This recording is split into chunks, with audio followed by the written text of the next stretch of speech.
हालात बदलेंगे। जब कौन बचाने आएगा तुमको? जब योगी अपने मठ में चले।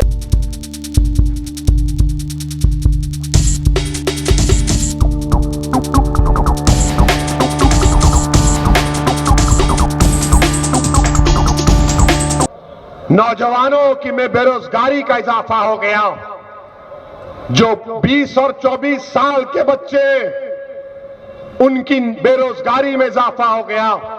बीजेपी के पास इसका कोई इलाज नहीं है। राम राम मित्रों, आप सभी का हार्दिक स्वागत है आपके अपने चैनल द हिंदुस्तानी कल्चर में। और आज हम आप सभी के लिए एक जबरदस्त वीडियो लेकर आए हैं जो आप सभी के लिए बहुत ही ज्ञानवर्धक साबित होगा। तो आप वीडियो में अंत तक बने रहिए और वीडियो को लाइक एंड शेयर अवश्य करें और चैनल को सब्सक्राइब करें, जिससे कि आप भी द हिंदुस्तानी कल्चर का हिस्सा बनिए। इस वीडियो का ओरिजिनल लिंक भी आपको डिस्क्रिप्शन में मिल जाएगा। तो चलिए वीडियो को स्टार्ट। और अभी शौकत साहब बता रहे थे कि कानपुर देहात रसूलाबाद पुलिस स्टेशन में एक 80 साल के बुजुर्ग मोहम्मद रफीक को पुलिस स्टेशन में इनकी दाढ़ी नोची गई और उन पर पेशाब किया गया। और ये हरकत करने वाले का नाम एसआई है गजेंद्र पाल सिंह। बताइए आप, ये आपकी इज्जत है कि 80 साल के बूढ़े को उसकी दाढ़ी को नोचा जाता है कानपुर देहात रसूलाबाद पुलिस स्टेशन में? अगर ये बात सच है तो शर्मिंदगी नहीं बल्कि तकलीफ होती है कि तुमने दाढ़ी देखी और कहा कि इसकी दाढ़ी को नोचा जाएगा। क्या हमारी दाढ़ी से तुमको नफरत क्यों है?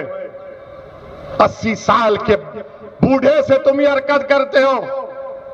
मैं तो उन पुलिस के लोगों से कहना चाह रहा हूं, याद रखो मेरी इस बात को, हमेशा योगी मुख्यमंत्री नहीं रहेगा।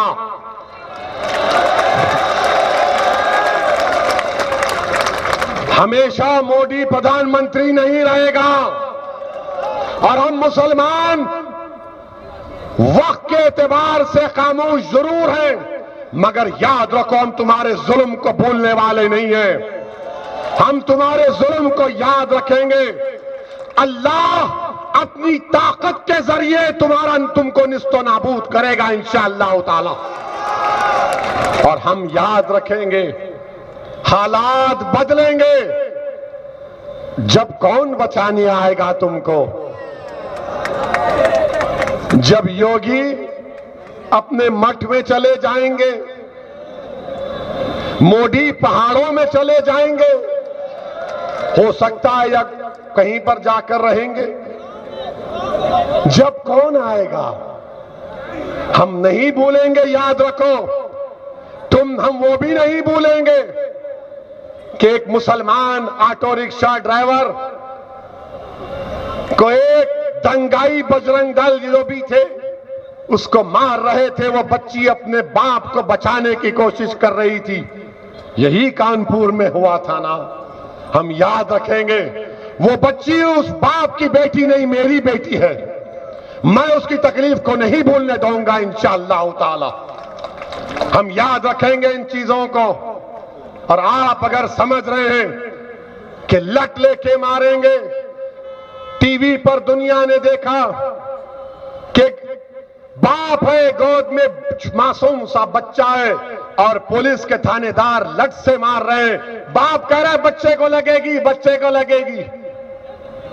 गाड़ी में एक आदमी बैठा हुआ है तो थानेदार साहब कह रहे हैं हीरो बनता है, तुझे हीरो बनाऊंगा।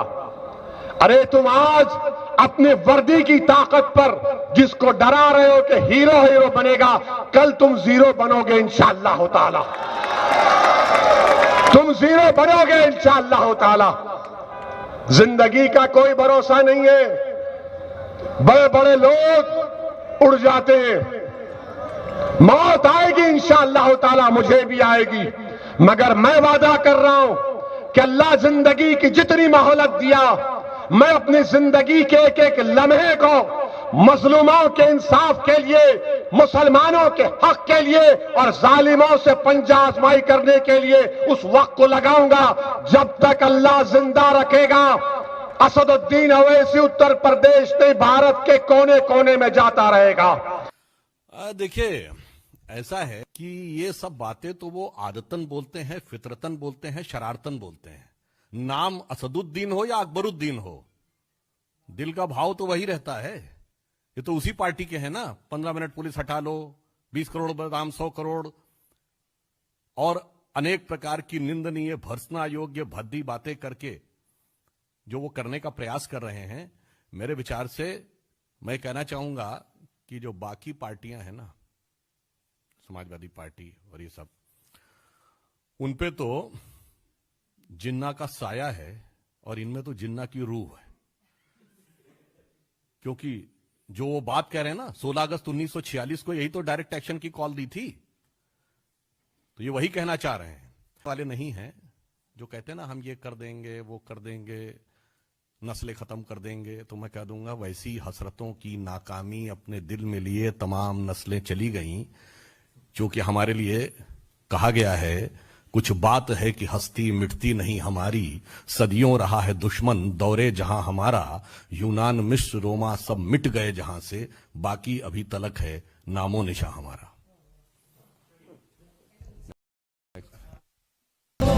यूपी इलेक्शन के प्रचार में असदुद्दीन ओवैसी कहता है कि योगी जी आश्रम चले गए, मोदी जी पहाड़ों में चले गए तो हिंदुओं का क्या होगा। यानी इंटरनल उसका हिंदुओं पर ही टारगेट है। तो मैं उसको ये कहना चाहूंगा कि बेटा, जब जब हिंदुओं ने आतंकवादियों का खात्मे के लिए औरंगजेब जैसे गद्दार को खत्म करने के लिए तलवार उठाई, तो तुम्हारे जैसे लोग वो समय पर सलवार कमीज पहनकर छुप गए थे। ये तुम्हारा इतिहास है। और रही योगी और मोदी जी की बात, जब जब धर्म पर संकट आता है, कोई ना कोई रूप में, देव रूप में इस धरती पर जन्म लेते हैं और धर्म और देश की रक्षा करते हैं।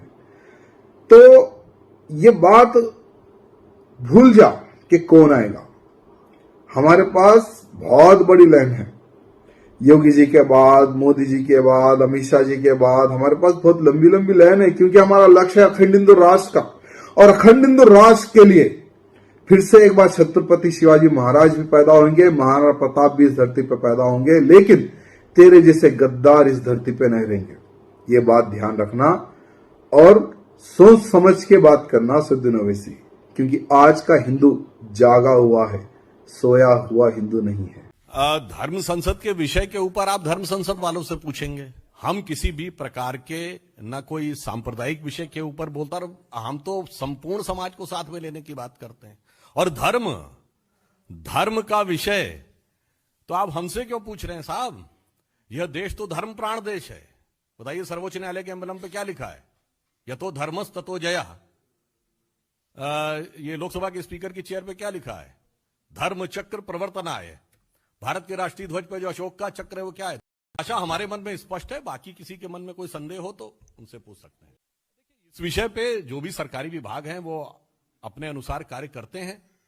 अब अगर आप यही बात देखें तो अगर एसआईटी की रिपोर्ट हमारे गृह राज्य मंत्री, वही सरकारी एजेंसी पूछताछ करने लगती है तो वह हैरेसमेंट है। तो दो में से एक आरोप पहले तय कर लें, अब दो में से एक आरोप तय कर लें, तब हम उनका उत्तर दे देंगे। कह रहा हूं ना, वो हिंदू और हिंदुत्व वालों से तो रिस्पांस लीजिए ना, वो कितनी बातों में रिस्पांस देते हैं।